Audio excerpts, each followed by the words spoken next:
station. This is Houston. Are you ready for the event? Yes, I'm ready for the event.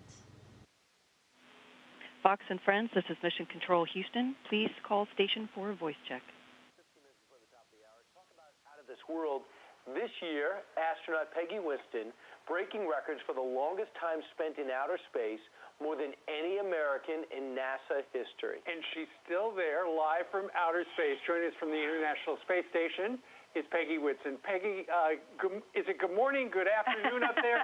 Would you explain for our audience right now what a day is like on the International Space Station? Because you keep going around the Earth, and I can't imagine how many times it's light, it's dark. It's light, it's dark. Light, it's dark. Actually, that's great. We go around the Earth 16 times in a day, so we're going 17,500 miles an hour. It's an amazing sensation, and we get to see a sunrise and a sunset about every 45 minutes. We don't have too many windows on this station, so it's not like it's too disruptive to our work. And we get up at a 6 a.m. GMT, Greenwich Mean Time, and go to bed around 9 at night. And during the daytime, we have a lot of different scheduled activities. Now, Peggy, I understand the president called you to congratulate you. You have the most spacewalks of any woman ever to go to the International Space Station. So we want to say congratulations. What was it like to get a phone call in space from the president? Well, that was very special to get that phone call. It's great when NASA gets acknowledged for some of the things that we're doing up here, and it was just very special. What do you learn about yourself after spending 500-plus days in space?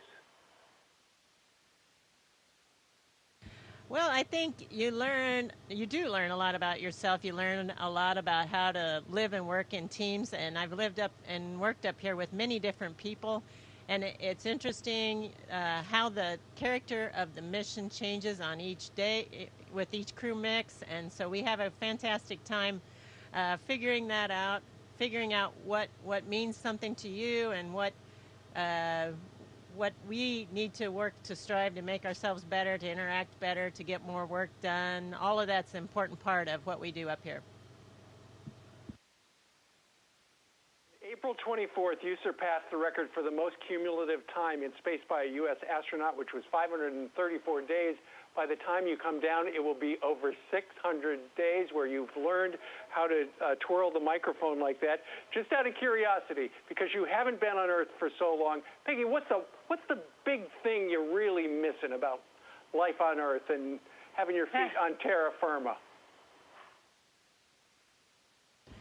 Well, obviously, having friends and family that you can hug. We can call them on our IP phone or send emails, but being there and being able to touch and be with your loved ones is really important.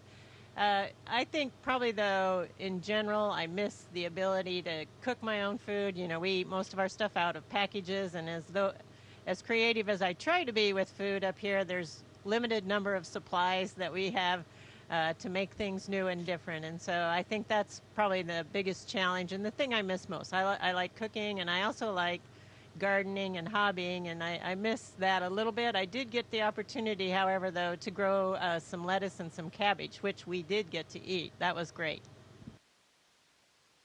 Excellent. Cool. Very nice. Wow. Well, I think we can all say officially this is the first time we've talked to anyone in space. Peggy, thank you for doing this for our country, and we wish you all the best. Peggy Whitson, thanks so much. Congratulations on the record. We appreciate it. We'll check in with you again. I find myself doing the interview like this. On the other side. So cool.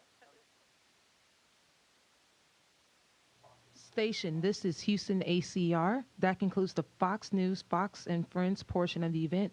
Please stand by for a voice check from Bloomberg Television.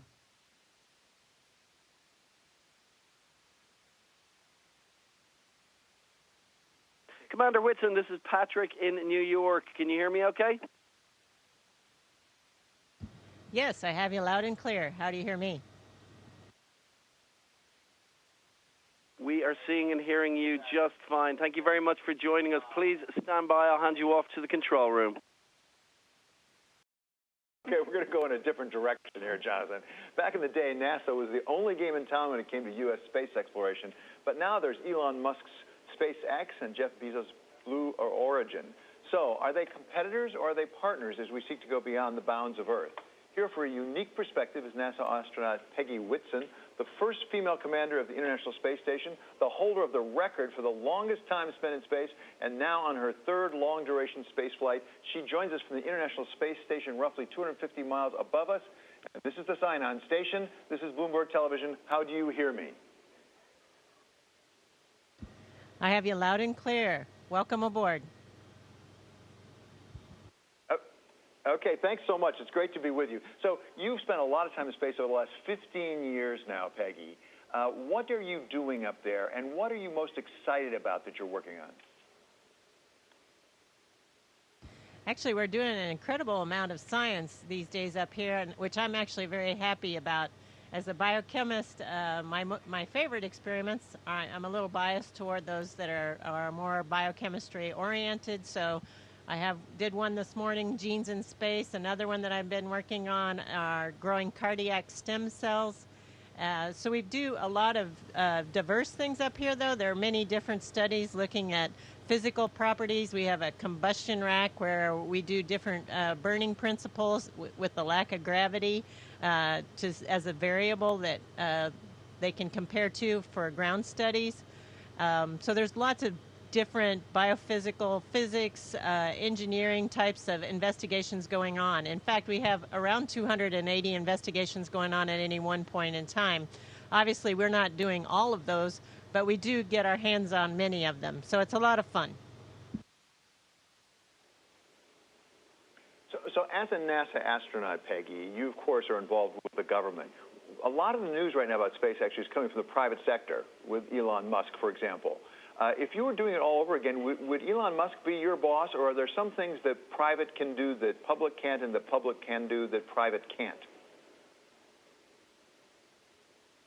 Well, I think at the place we are right now, the government can do more, but that is, for instance, we're seeding some of the money, seed money for some of the commercial providers. SpaceX and Orbital ATK are providing cargo up here to the space station.